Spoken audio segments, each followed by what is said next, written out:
Good morning po. Tayo po'y mag-aral ng salita ng Diyos, 2 Timothy chapter 4 verse 3. Sapagkat darating ang panahong hindi na sila makikinig sa wastong katuruan, sa halip susundin nila ang kanilang hilig. Maghahanap sila ng mga tagapagturo na walang ituturo kundi ang ibig lamang nilang marinig. Adhere to sound doctrine. Ano po bang ibig sabihin nito? Dapat daw po yung ating paniniwala ay sumasang-ayon sa sound doctrine. No? Kailangan Bible-based po ito. At kailangan po ang ating paniniwala hindi lamang natin binabase sa popularidad, kundi sa katotohanan ng isinasaad ng Biblia. Ito po yung paalala sa atin ni Apostle Paul na sa huling araw magaganap ito. Maraming maghahanap ng mga tagapagturo na walang ituturo kundi yung ibig lamang nilang marinig. Ano po, yung mga tao mamimili sila ng mga teachers nila. Yung masarap pakinggan, doon sila makikinig. Ayaw nila yung masasaktan sila. Ano po? Kaya darating talaga po yung pagkakataon na mangyayari po ito, lalo na sa huling araw. Pero kita po ninyo yung malasakit po ni Apostle Paul, para siyang isang magulang na gusto niyang proteksyonan yung kanyang anak laban sa mga maling turo. Kaya gano'n na lamang, ka-big deal sa kanya yung mga wrong teaching. In fact, sa Ephesians chapter 4, verse 14, ito po ang sabi niya, nang sa gayon, hindi na tayo magiging tulad sa mga batang madaling matangay ng sari-saring aral. Hindi na tayo maililigaw ng mga taong ang hangad ay dalhin tayo sa kamalian sa pamamagitan ng kanilang katusuhan at panlilinglang. So makikita ninyo, big deal kay Apostle Paul yung wrong teaching. At maging ang ating Panginoong Hesus, galit na galit po ang ating Panginoong Hesus sa mga bulaang guro. Bakit kaya? Kasi sabi po sa Proverbs chapter 14 verse 12, there is a way that seems right to a man, but its end is the way to death. Kasi may mga daan daw na akala natin tama, pero ang dulo pala ay kapahamakan. At lagi niyong tatandaan si Satanas, siya ay magbabalat kayo, magdi-disguise, na isang angel of light. Sabi sa 2 Corinthians chapter 11 verse 14, he will appear na parabang napakabait. Hindi yung nakakatakot na picture natin ni Satanas, na may sungay, may buntot, siya yung magbabalat kayo o magpapanggap, na isang anghel ng kaliwanagan. Kaya pwedeng dumating siya na parang religious teacher, magtuturo ng mga spiritual things.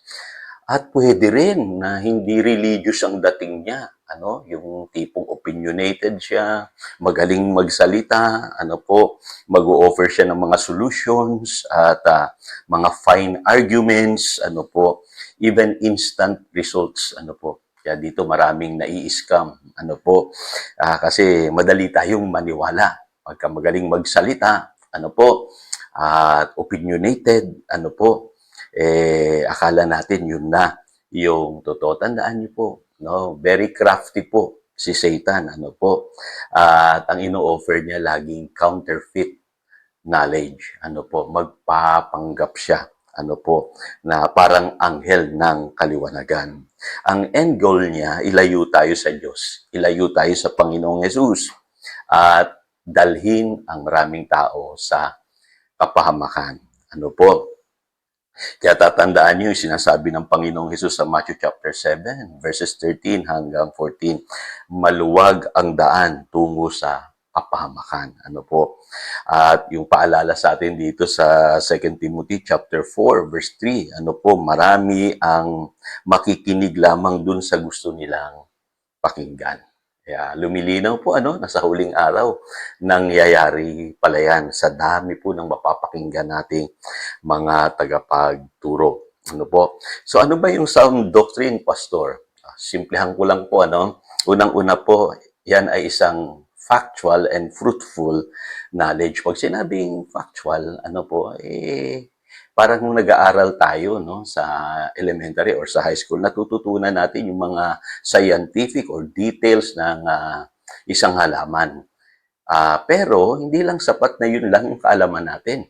Kailangan po tayo mismo marunong magpalago ng isang halaman. So yun po ang ibig sabihin ko ng factual and fruitful. Nagagamit mo yung mga katotohanang alam mo. It is both biblical and practical. Nasa Bible yan. Kaya mag-iingat po kayo doon sa mga quotes lang, mga myths na sinasabi ng Biblia na pinaalalahanan tayo ni Apostle Paul na huwag tayong basta-basta maniniwala.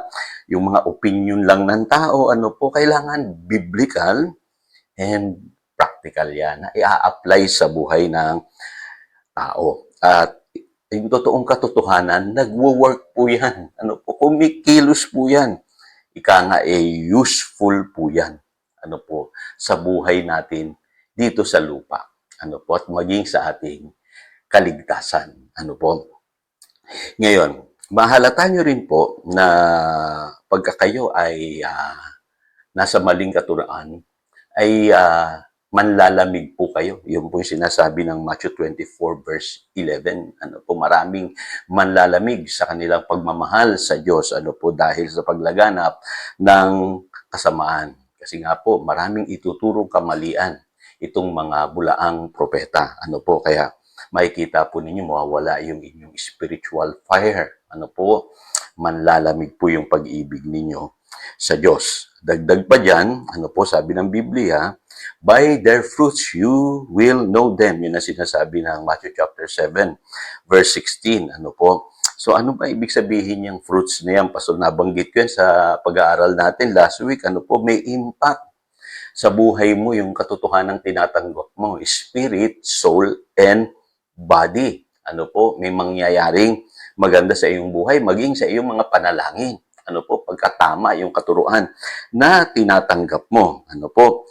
At ang mahalaga, ano po, may talab yung pong mga aral na natatanggap natin. Kaya yung mga nangangaral na walang talab sa kanilang buhay, yung kanilang ipinapangaral, mag-ingat po tayo. Ano po, red flag po yun. Ano po, may mga basehan yan. Ano po, ako ginagamit ko po itong mga basehan na ito, even sa mga politiko. Ano po, halimbawa, yung mga tagapangaral, sila mismo magulo yung kanilang pamilya, hiwalay sila. Ano po, hindi ginagalang ng kanilang mga anak.